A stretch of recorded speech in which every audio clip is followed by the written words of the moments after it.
नमस्कार. मराठी वर्गात तुम्हा सगळ्यांचं खूप खूप स्वागत आहे. आज आपण MA ॲचिटेट परीक्षेसाठी एक खूप महत्त्वाचा विषय समजून घेणार आहोत. मानवाच्या स्थिर जीवनाची सुरुवात. हा इतिहासातला तो टप्पा आहे ज्याने आपलं आयुष्य कायमचं बदलून टाकलं. चला तर मग या इंटरेस्टिंग प्रवासाला सुरुवात करूया.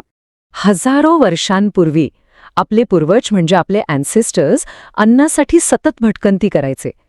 पण मग असं अचानक काय झालं की त्यांनी एका जागी थांबून स्थिर आयुष्य जगायचा निर्णय घेतला. शिकार आणि फळकंदमुळे गोळा करण्यापासून ते एका स्थिर जीवनापर्यंतचा हा बदल कसा झाला असेल? ह्याच प्रश्नाचं उत्तर शोधणं म्हणजे खरं तर मानवी प्रगतीचं रहस्य उलगडण्यासारखं आहे. चला पटकन बघूया आज आपण काय काय शिकणार आहोत. सगळ्यात आधी आपण पशुपालनाबद्दल म्हणजे ॲनिमल डोमेस्टिकेशनबद्दल जाणून घेऊ, जी स्थिर जीवनाची पहिली पायरी होती. त्यानंतर शेती म्हणजे ॲग्रिकल्चर, ही जी एक लाईफ चेंजिंग क्रांती होती, तिचा अभ्यास करू. या बदलांमुळे कोणती नवीन स्किल्स आणि व्यवसाय तयार झाले हे पाहू. आणि सगळ्यात शेवटी परीक्षेच्या तयारीसाठी मागच्या वर्षीचे काही महत्त्वाचे प्रश्नही सोडवू. तर मग या भटकंतीला पहिला ब्रेक कसा लागला? यावरचा पहिला आणि सगळ्यात महत्त्वाचा उपाय होता पशुपालन. म्हणजे काय तर जंगली प्राण्यांना पकडून त्यांना माणसाळवून स्वतःच्या उपयोगासाठी वापरणं. हीच ती पहिली स्टेप होती ज्यामुळे माणसाला अन्नाची थोडीफार गॅरंटी मिळाली. आता पशुपालन म्हणजे नेमकं काय? एकदम सोप्या भाषेत सांगायचं झालं तर ही एक अशी प्रोसेस आहे ज्यामध्ये माणूस जंगली जनावरांना पकडतो, त्यांना माणसाळवतो म्हणजे माणसांसोबत राहायची सवय लावतो आणि मग स्वतःच्या फायद्यासाठी म्हणजे अन्न मिळवण्यासाठी, सोबतीसाठी किंवा कामासाठी त्यांना वाढवतो. बरं, आता तुमच्यासाठी एक इंटरेस्टिंग प्रश्न. जरा डोकं चालवा आणि सांगा, माणसाने सगळ्यात पहिल्यांदा कुठल्या प्राण्याला पाळायला सुरुवात केली असेल?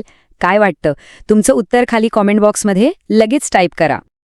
अच्छा, तर ज्यांनी कुत्रा असं उत्तर दिलंय, अभिनंदन. तुमचं उत्तर अगदी बरोबर आहे. कुत्रा हा माणसाने माणसाळवलेला पहिला प्राणी होता. सुरुवातीला तो शिकारीमध्ये मदत करायचा. त्याच्यानंतर मग दूध आणि इतर गोष्टींसाठी शेळी, मेंढी, गाई, म्हैस यांसारखे प्राणी माणसाळवलेले. ही जी प्राण्यांना माणसाळवण्याची प्रोसेस होती ना, ती साधारणपणे 3 टप्प्यांमध्ये झाली. पहिला टप्पा होता रानटी जनावरांना पकडून ताब्यात घेणं. मग दुसरा टप्पा त्यांना माणसांसोबत राहायची सवय लावणं म्हणजे त्यांना माणसाळवणं. आणि शेवटी तिसरा सगळ्यात महत्त्वाचा टप्पा म्हणजे त्यांच्याकडून दूध आणि इतर उपयोगी वस्तू मिळवणं आणि शेतीसारख्या कामांमध्ये त्यांना वापरायला सुरुवात करणं. आता हे चित्र बघा, किती जबरदस्त फरक दिसतोय ना. एका बाजूला आहे आजचा आपला बैल आणि दुसऱ्या बाजूला आहे त्याचा जंगली पूर्वज ज्याला ऑरॉक्स म्हणायचे. हजारो वर्षांच्या या पशुपालनाच्या प्रक्रियेमुळे प्राण्यांमध्ये किती मोठा बदल झालाय हे या एका चित्रातून लगेच लक्षात येतं. पशुपालनामुळे अन्नाची सोय तर झाली, पण खरी क्रांती म्हणजे ज्याला आपण गेम चेंजर म्हणू शकतो ती घडवून आणली शेतीने. चला तर मग या जीवन बदलणाऱ्या क्रांतीबद्दल अजून जाणून घेऊया. पुरावे काय सांगतात माहितीये की साधारण 11,000 वर्षांपूर्वी शेतीची सुरुवात झाली. आणि कुठे? तर आजच्या इस्रायल आणि इराकच्या प्रदेशात. आणि यातली सगळ्यात इंटरेस्टिंग गोष्ट म्हणजे ही सुरुवात करण्याचं श्रेय दिलं जातं ते स्त्रियांना. त्या काळात काही आजच्यासारखी आधुनिक अवजारं नव्हती. मग शेती कशी करायची? तर हे बघा, या चित्रात दाखवलंय ना, याला म्हणतात खणण्याची काठी. एक साधी टोकदार काठी, पण तिच्या मधोमध दगड बांधलेला असायचा. कशासाठी? तर वजनासाठी, म्हणजे जमीन खणायला सोपं जाईल. बघा किती सोपी पण एकदम प्रभावी आयडिया होती. आणि मग हळूहळू टेक्नॉलॉजी बदलत गेली. माणसाच्या लक्षात आलं की आपण प्राण्यांनाही शेतीसाठी वापरू शकतो. आणि मग सुरू झालं नांगराला बैल जुंपून शेती करणं. यामुळे काय झालं तर शेतीचं उत्पादन प्रचंड वाढलं आणि बघता बघता शेती हेच लोकांच्या जगण्याचं मुख्य साधन बनलं. एक छोटी पण महत्त्वाची गोष्ट, महाटेट पेपर 1चे EVS म्हणजे पर्यावरण अभ्यासाचे सगळे भाग तुम्हाला आमच्या चॅनलच्या प्लेलिस्टमध्ये मिळतील. लिंक खाली डिस्क्रिप्शनमध्ये आहे, नक्की चेक करा. तुमच्या तयारीला खूप मदत होईल. बरं, आता शेतीमुळे फक्त पोट भरण्याची सोय झाली असं नाहीये. याचा परिणाम खूप दूरगामी होता. या एका बदलाने संपूर्ण मानवी समाजच बदलून टाकला आणि त्यातूनच नवीन कौशल्य आणि व्यवसाय जन्माला आले. हे बदल कसे झाले? बघा, पहिलं म्हणजे पिकांची काळजी घ्यायची म्हटल्यावर एकाच ठिकाणी जास्त काळ राहावं लागणार, बरोबर? मग गरजेपेक्षा जास्त धान्य पिकायला लागल्यावर ते साठवून ठेवता येऊ लागलं. आणि सगळ्यात महत्त्वाचं, रोज अन्नासाठी वणवण भटकायची गरज संपली. यामुळे माणसाला पहिल्यांदाच मोकळा वेळ मिळाला. आणि याच वेळेत मग नवीन कला, नवीन कौशल्य विकसित झाली आणि समाज जास्त ऑर्गनाइज्ड झाला. चला, आत्तापर्यंत आपण जे काही शिकलो ते आपल्याला कितपत समजले हे तपासून बघूया. परीक्षेच्या दृष्टीने हा भाग खूप महत्त्वाचा आहे, म्हणून आता आपण महाटेटच्या मागच्या काही परीक्षांमध्ये आलेले प्रश्न सोडवणार आहोत. तयार आहात? पहिला प्रश्न तुमच्या स्क्रीनवर आहे. माणसाने माणसाळवलेला पहिला प्राणी कोणता होता? पर्याय आहेत: ए गाय, बी कुत्रा, सी शेळी आणि डी घोडा. विचार करा, आपण याबद्दल बोललो आहोत. आणि ह्याचं बरोबर उत्तर आहे पर्याय बी कुत्रा. आपण पाहिलं की शिकारीमध्ये मदत करण्यासाठी त्याला सगळ्यात आधी माणसाळवलं गेलं. बाकीचे प्राणी जसे की गाय, शेळी हे नंतर आले. आता पुढचा प्रश्न, शेतीची सुरुवात कोणी केली असे मानले जाते? पर्याय आहेत: ए पुरुष, बी मुले, सी स्त्रिया आणि डी वरील सर्व. याचं उत्तर आहे पर्याय सी स्त्रिया. पुराव्यांनुसार असं मानलं जातं की स्त्रियांनीच खणण्याच्या काठीसारख्या साध्या अवजारांनी शेतीची सुरुवात केली होती. आणखी एक महत्त्वाची सूचना, आजच्या या भागाच्या सगळ्या महत्त्वाच्या नोट्स तुम्हाला PDF फॉर्मॅटमध्ये मिळतील. शिवाय सरावासाठी एक क्विझसुद्धा आहे. दोघांची लिंक खाली डिस्क्रिप्शन बॉक्समध्ये दिलेली आहे. परीक्षेच्या आधी रिव्हिजनसाठी त्याचा नक्कीच फायदा होईल. जर तुम्हाला हा भाग आवडला असेल, माहितीपूर्ण वाटला असेल, तर प्लीज याला लाईक करा, आपल्या मित्रमैत्रिणींसोबत शेअर करा. आणि हो, एमनेटच्या तयारीसाठी असेच भाग बघत राहण्यासाठी मराठी वर्ग चॅनलला सबस्क्राईब करायला अजिबात विसरू नका.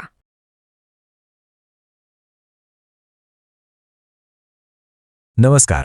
नवश्मी योगीन जीवनावरील आपल्या माहितीच्या या दुसऱ्या आणि शेवटच्या भागात सर्वांचं मनापासून स्वागत आहे. पहिल्या भागात आपण पाहिलं होतं की शेतीची सुरुवात कशी झाली आणि त्यामुळे त्यांच्या जीवनशैलीत काय बदल झाले. चला तर मग आज आपण त्यांच्या सामाजिक, आर्थिक आणि कौटुंबिक जीवनात आणखी खोलवर डोकावूया. मराठी वर्गमध्ये सर्वांचं पुन्हा एकदा स्वागत. खास करून जे महाटेट परीक्षेची तयारी करत आहेत त्यांच्यासाठी तर हा भाग खूपच महत्त्वाचा आहे, कारण आज आपण नवश्मयुगीन समाजाची रचना आणि त्यावर आधारित परीक्षेत कसे प्रश्न येतात यावर जास्त लक्ष देणार आहोत. चला तर आज आपण काय काय शिकणार आहोत त्यावर एक पटकन नजर टाकूया. आपण गावातील आर्थिक जीवन समजून घेऊ, मग त्यांची घरं आणि गावं कशी होती ते पाहू, आणि त्यानंतर कुटुंब आणि त्यांच्या श्रद्धांबद्दल बोलू. आणि हो, सगळ्यात शेवटी तुमच्यासाठी एक खास विभाग आहे, टेट परीक्षेचा कोपरा, जिथे आपण मागच्या वर्षांच्या पेपरमधले काही प्रश्न सोडवणार आहोत. एक गोष्ट लक्षात ठेवा, या भागाच्या नोट्स PDF स्वरूपात आणि सरावासाठी एक क्विज यांची लिंक खाली डिस्क्रिप्शनमध्ये आहे, ती नक्की बघा हा. ठीक आहे, तर सुरुवात करूया पहिल्या मुद्द्यापासून, गावातील आर्थिक जीवन. म्हणजे ही नवश्मयुगीन गावं स्वतःला कशी टिकवून ठेवत होती. त्यांची अर्थव्यवस्था स्वयंपूर्ण होती, जी मुख्यत्वे शेती आणि वेगवेगळ्या कौशल्यांवर अवलंबून होती. चला हे जरा सविस्तरपणे समजून घेऊया. झालं असं की शेतीमुळे गरजेपेक्षा जास्त अन्नधान्य तयार होऊ लागलं. मग साहजिकच गावातल्या काही लोकांना इतर कामं करायला वेळ मिळाला आणि यातूनच कुंभार, सुतार असे कुशल कारागीर तयार झाले. बघा, या चित्रात जसं दिसतंय, एक स्त्री हाताने मातीची भांडी बनवत आहे. ही भांडी रोजच्या वापरासाठी खूपच आवश्यक होती. पण मग प्रश्न येतो की या कारागिरांना त्यांच्या कामाचा मोबदला कसा मिळायचा, कारण तेव्हा पैसे किंवा चलन असं काहीच नव्हतं. मग इथेच सुरू झाली वस्तुविनिमय पद्धत, म्हणजेच बार्टर सिस्टम. म्हणजे काय, तर वस्तूंच्या बदल्यात वस्तू किंवा सेवांची देवाणघेवाण करणं. अर्थात यात एक अडचण होती. तुम्हाला अशी व्यक्ती शोधावी लागायची जिला तुमच्याकडची वस्तू हवी आहे आणि तिच्याकडची वस्तू तुम्हाला हवी आहे. याच गरजेतून पुढे चलनाची कल्पना आली असावी. आता ही पद्धत कशी चालायची ते या स्लाईडवरून अगदी सोपं होऊन जाईल. बघा, शेतकरी गरजेपेक्षा जास्त धान्य पिकवत असे. दुसरीकडे कारागिरांना पोटासाठी धान्य हवं असायचं आणि त्याचवेळी शेतकऱ्याला रोजच्या कामासाठी भांडी आणि अवजारं हवी असायची. मग काय, सोपं आहे. शेतकरी आपला जास्तीचं धान्य कारागिरांना द्यायचा आणि त्यांच्याकडून भांडी किंवा अवजारं घ्यायचा. किती सोपी आणि सरळ पद्धत होती, नाही का? चला, आता तुमच्यासाठी एक छोटासा प्रश्न. तुम्हाला काय वाटतं, आजच्या जगात ही वस्तुविनिमय पद्धत कुठे आणि कशी अस्तित्वात असेल? जरा विचार करा आणि तुमचं उत्तर खाली कमेंट बॉक्समध्ये नक्की लिहा. चला, आता आपण नवश्मयुगीन लोकांच्या घरांकडे आणि गावांकडे वळूया. त्यांनी आपली पहिली वस्ती कशी बनवली असेल, त्यांची घरं कशी होती आणि सगळ्यात महत्त्वाचं, ते सुरक्षितेसाठी काय करायचे पाहूया. इथे बघा, या चित्रांमध्ये दोन महत्त्वाच्या गोष्टी दिसत आहेत. डावीकडे कुडाच्या भिंती आणि गवताचं छप्पर असलेल्या घराची कल्पना आहे. सुरुवातीची घरं साधारण अशीच असायची. आणि उजवीकडे बलुचिस्तानातल्या मेहरगढ इथले नवश्मयुगीन वस्तीचे खरेखुरे अवशेष आहेत. म्हणजे हळूहळू लोक मातीच्या विटांची चौकोनी घरं बांधायला शिकले आणि त्यांच्या वस्त्या जास्त नियोजनबद्ध झाल्या. आता एक इंटरेस्टिंग गोष्ट, ही गावं फक्त राहण्यासाठी नव्हती, तर ती सुरक्षितेच्या दृष्टीने पण बनवली होती. गावांच्या भोवती अनेकदा संरक्षणासाठी भिंत किंवा कुंपण असायचं. कशासाठी? तर जंगली प्राणी आणि चोरांपासून स्वतःला वाचवण्यासाठी. आणि या सगळ्या संरक्षणाची जबाबदारी घेण्यासाठी गावातून एका प्रमुखाची निवड केली जायची. म्हणजे बघा, नेतृत्वाची संकल्पना इथूनच सुरू झाली. बरं, आपण गावांबद्दल आणि घरांबद्दल बोललो. आता जरा त्यांच्या वैयक्तिक आयुष्यात डोकावूया. त्यांचं कुटुंब कसं होतं, त्यांच्या श्रद्धा काय होत्या, याबद्दल जाणून घेऊया. यातला सगळ्यात महत्त्वाचा मुद्दा हा आहे की त्या काळातलं पूर्ण गाव हे एका मोठ्या कुटुंबासारखंच होतं. गावातील बहुतेक लोक एकमेकांचे नातेवाईक असायचे. सगळे एकत्र राहायचे, मिळून काम करायचे आणि जे काही असेल ते वाटून घ्यायचे. यावरून त्यांच्यातला एकोपा किती घट्ट होता हे आपल्याला समजतं. आता त्यांच्या श्रद्धांबद्दल बोलायचं झालं तर त्यांच्या दफन करण्याच्या पद्धतीतून बरंच काही कळतं. ते मृत व्यक्तींना त्यांच्या घरात किंवा घराच्या अंगणातच दफन करायचे. आणि एवढंच नाही तर त्या मृतदेहासोबत त्यांच्या रोजच्या वापरातल्या वस्तू पण ठेवायचे. यावरून असा अंदाज लावला जातो की त्यांचा मृत्यूनंतरच्या जीवनावर विश्वास असावा. पुढच्या सेक्शनकडे जाण्याआधी एक महत्त्वाची गोष्ट सांगायची आहे. महाटेट पेपर 1 मधील पर्यावरण अभ्यासाच्या म्हणजेच EVSच्या तयारीसाठी आपण एक संपूर्ण प्लेलिस्ट बनवली आहे. त्याची लिंक खाली डिस्क्रिप्शनमध्ये आहे. परीक्षेच्या चांगल्या तयारीसाठी ती नक्की बघा. चला तर मग, आता वेळ झाली आहे आपल्या सगळ्यांत आवडत्या विभागाची, TET परीक्षेचा कोपरा. आपण आतापर्यंत जे काही शिकलो ते तपासून पाहण्याची हेच खरी वेळ आहे.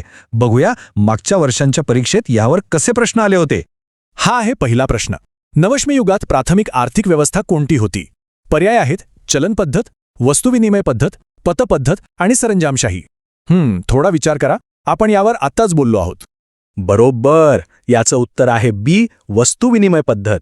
आपण पाहिलं की तेव्हा पैसे नव्हते, त्यामुळे शेतकरी आणि कारागीर आपापल्या वस्तूंची थेट देवाणघेवाण करायचे. सोपा होता. आता हा दुसरा प्रश्न. नवश्म युगाच्या सुरुवातीच्या काळात घरे प्रामुख्याने कशाची बनलेली असत? पर्याय आहेत विटा, दगड, कूड आणि माती किंवा कॉन्क्रीट. आठवतंय का ते चित्र? अगदी बरोबर. उत्तर आहे सी, कूड आणि माती. आपण पाहिलं होतं की सुरुवातीची घरं ही सहज मिळणाऱ्या वस्तू म्हणजे लाकूड, वेळू आणि माती चिखलाने लिंपून बनवलेली असत. विटांचा वापर तर खूप नंतर सुरू झाला. आणि हा शेवटचा तिसरा प्रश्न. नवश्म युगात मृतदेहांसोबत दैनंदिन वस्तू का पुरल्या जात होत्या? याचे पर्याय नीट वाचा आणि मगच उत्तर द्या. एकदम बरोबर. योग्य उत्तर आहे सी, मृत्यूनंतरच्या जीवनावरील विश्वास. त्यांच्या रोजच्या वस्तू सोबत ठेवणं हेच दाखवतं की त्यांचा विश्वास होता की मृत्यूनंतरही एक जीवन आहे आणि तिथे या वस्तूंची गरज पडेल. तर मित्रांनो, आज आपण नवश्मयुगीन जीवनाच्या अनेक महत्त्वाच्या पैलूंना स्पर्श केला. आता जाता जाता परीक्षेसाठी महत्त्वाचे असलेले काही मुख्य मुद्दे पुन्हा एकदा बघूया, म्हणजे ते तुमच्या डोक्यात अगदी पक्के बसतील. हे 4 मुद्दे अगदी लक्षात ठेवा. पहिलं, अर्थव्यवस्था वस्तुविनिमयावर चालायची. दुसरं, गावांना संरक्षणासाठी कुंपण असायचं आणि त्यासाठी एक प्रमुख निवडला जायचा. तिसरं, संपूर्ण गाव हे एका कुटुंबासारखं होतं. आणि चौथं म्हणजे त्यांच्या दफनविधीच्या पद्धतीवरून त्यांचा मृत्यूनंतरच्या जीवनावरील विश्वास दिसून येतो. हे मुद्दे परीक्षेसाठी खूप महत्त्वाचे आहेत. तर कसा वाटला आजचा हा भाग? आवडला असेल तर कृपया एक लाईक नक्की करा, तुमच्या मित्रमैत्रिणींसोबत शेअर करा आणि हो, मराठी वर्ग चॅनलला सबस्क्राईब केलं नसेल तर लगेच करा. आणि विसरू नका, तुमच्या सरावासाठी PDF नोट्स आणि क्विजची लिंक खाली डिस्क्रिप्शनमध्ये आहे. तिचा पुरेपूर फायदा घ्या. भेटूया पुढच्या भागात एका नवीन आणि तितक्याच रंजक विषयासोबत.